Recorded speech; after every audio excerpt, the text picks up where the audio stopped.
guys, it's Jessica. Hey. I have my camera set up so you guys can watch what I'm doing instead of just staring at my face the whole time. But I am making my bruschetta that I've been making for years. I absolutely love this recipe. Everybody loves this recipe when they come over.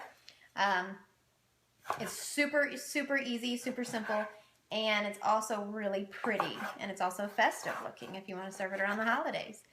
So I thought I would do a little video while I'm making it, because why not? You know, I'm making it anyway, so I might as well record it, and that way if you're more of a visual person, you can see how I do it. I do want to throw a disclaimer out there. I am super bummed because I thought this whole time I had shredded Parmesan in my fridge, but I got it out to make this and I have grated Parmesan. So I'm super bummed because now it's not going to look like I want it to.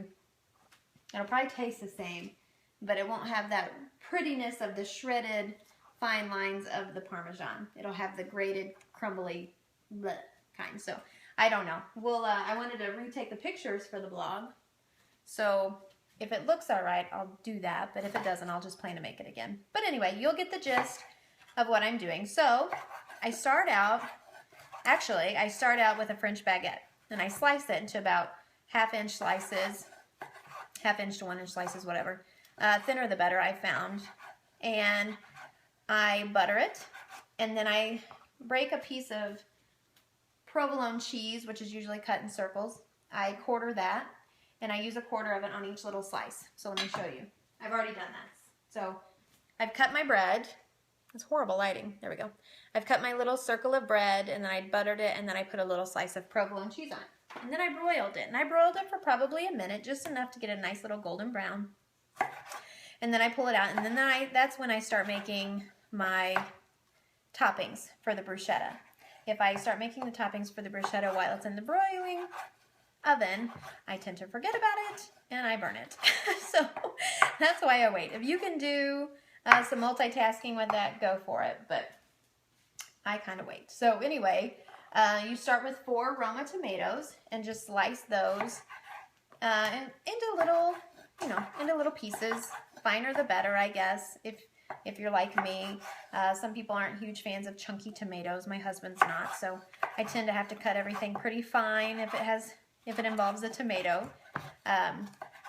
But for the sake of time, I probably will just kind of wing it. He won't be here to eat it anyway. So I just slice all these up. I actually have vegetable soup in my crock pot, and I plan to share that recipe with you too if it's delicious. Would you believe I've never made vegetable soup before? Yeah, so I'm giving it a whirl today, and I'm putting it in the crock pot. The coolest thing about it is I made roast for dinner the other night, and I had some left over. It's just my husband and I that typically eat what I make because I still have little guys, and believe it or not, my 4-year-old's a vegetarian by choice, which is crazy because I grew up on a beef farm, but he chooses not to eat meat. So anyway, I had a little bit of roast left over, and I had all the drippings. I saved all the drippings from the crock pot because I cooked the roast in the crock pot too. And so after dinner, I just put it all in the fridge, and I thought, I'm going to make beef vegetable soup with that in the crock pot in a couple days. So this morning I got up, got the leftover roast out of the refrigerator, and I cut it up into little chunks and slices with my kitchen shears, which is the easiest way I've found to cut anything besides like tomatoes, obviously. But I used my kitchen shears and cut the roast up in little chunks, and then I dumped all the, I don't know, the dressings, I guess you want to call it, from the roast. So if you've ever had leftover roast and you put it in the fridge, it gets all kind of fatty and kind of dark brown liquidy stuff. Well, I thought, you know what? That has a ton of flavor sitting in it, so I am definitely not going to waste that. So I dumped that into my crock pot too. So anyway, I dumped that in there, and then I got a bag of the frozen mixed vegetables and dumped that in there, and then of course all the other fixings to go with it that I'll share with you if it's good. 1, 2, 3. Okay, so anyway, back to bruschetta instead of vegetable soup. I'll let you know if it's good, and then I'll share the recipe. So I just added 3 tablespoons of my olive oil, and that just kind of helps everything kind of stay separate and not mash together and blend together. Plus it adds a nice little texture to it. Next, you want to add 2 tablespoons of fresh parsley. There is nothing better than fresh herbs on bruschetta. I am dead serious on that one. I used to be a firm believer as, oh, dry herbs are just fine. You know, yeah, you got to use more to get more flavor. But guys, there's just nothing better than fresh herbs on bruschetta. Okay, so take my advice. If you take anything away from this video, let it be that. The fresh herbs and bruschetta are a must. But if for some reason you can't have fresh herbs, if you live in a town like I do where you don't have access to a ton of fresh stuff, dried would work fine. So I say 2 tablespoons of fresh parsley. I really should chop that up more. I'm running out of space because I've cooked so much stuff today. There we go. That'll work. And I just kind of eyeball it. I'd say that's about 2 tablespoons. Add that into my bowl of deliciousness. Oh, I made guacamole today. I actually did a video too. That's my favorite guacamole recipe, and people have been begging me to share that recipe forever, and I finally did it. So I made that this morning. I've been a cooking machine, y'all. Okay, so next is 3 cloves of garlic. I usually chop the ends off of my garlic like that, and that makes it easier to peel. And something I learned from someone, I'm sure for watching TV, is once you peel it, place your knife on it flat, and then tap the top of it like that.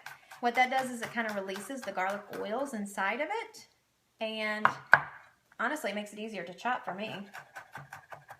And just chop it kind of real finely. So 3 garlic cloves. You do want to chop it pretty fine because the last thing you want is somebody taking a big bite of your delicious bruschetta and they get a big hunk of garlic. I guess I wouldn't mind because I like garlic that much, but some people may not like that. Okay, so, oops. Oh yeah, and that happens sometimes. I get carried away and I whack it too hard and it flies across the kitchen, so beware. If that's your first time doing it, beware that may happen. Okay. 2 and 1 more clove. Chop it real fine. And voila. Oh, that went flying again. My hands are so disgusting. They smell like garlic, onions, basil, parsley. I mean, I've literally been cooking since I got up this morning, just so I can take pictures for the blog. But it's good to knock it out one day. Your kitchen's only messy once. And you get to clean up a big mess instead of 50 little messes. Okay, next is about 1/4 cup of basil. Fresh basil, at that. I usually grab what I think 1/4 cup would make. I don't know, this may be it, but I kind of eyeball it too. And I roll it up the best I can, and then I cut it. I don't know if that's the proper way to do it, but that's what I do because it makes it easier to chop instead of chopping each little leaf at a time. So I slice it one way, and then I just flip my wrist and, yeah, you know what? I have a little bit of parsley left over that could be chopped up, so I'll just throw that in too. It's all gonna mix together anyway, right? Oh my gosh, it smells so good. I grew my own basil and parsley last year, and it was so awesome because I was just able to walk back on the back porch and just grab what I need. 1/4 cup, yeah, that works. You really can't overdo it with fresh herbs if you ask me. Okay, so next I would use about 1/8 teaspoon of salt, and I use kosher salt because to me it's just more like chunkier, grainier, and it just adds a lot more flavor. I don't know, I may have just eyeballed that too. Okay, this is crucial in my bruschetta. Look how disgusting my hands are. The crushed red pepper is crucial. So I do about 1/8 teaspoon of, no, I don't know. About 1/8 teaspoon of that, I guess. But that's if you like a lot of spice. So my kids may be, I don't know, my youngest may be trying to eat a little bit of that. So I won't put as much in it this time. But I would say 1/8 teaspoon of crushed red pepper flakes adds a lot. And then just maybe a little black pepper. Not too much. Maybe another 1/8 teaspoon. Or a pinch. You know, sometimes a pinch is easier to say. And then 1/2 cup of the grated or the shredded Parmesan. And this is what I'm so super sad about. I thought it was the grate or the shredded, but it's the grated. There we go. But it's not. So we'll try it. I would still do about 1/2 cup. It should be pretty delicious. And then Just stir it, kind of mix it all in together pretty good. Oh my gosh, that looks so good. Okay, I guess I shouldn't hog it all to myself, right? Okay, oh my gosh, I wish you guys could smell it. Like when it's 2015, when are they gonna come out with a smell cam where you can smell everything? Okay. Oh my gosh, so it's not as pretty because imagine what the shredded Parmesan looks like. But you know what, I think it's gonna be easier to eat this way. Okay, so here's my topping. I just top a little bit of the delicious goodness on top of it. And it's good to go. I usually put it on a platter for my guests, like this. I make a few, and then I'm running out of room. Put it here. Just top a couple. If the tomatoes are not super juicy, it's really good because then your bread doesn't get as soggy. But sometimes you get a pretty juicy tomato. And typically that's why I stick with the Romas, because they don't tend to be as juicy as, you know, just the regular other tomatoes. But anyway, there's my bruschetta. And I think I'll just take a picture of it like this. Looks pretty good. So thanks for watching. I hope that helps you make a fancy little bruschetta.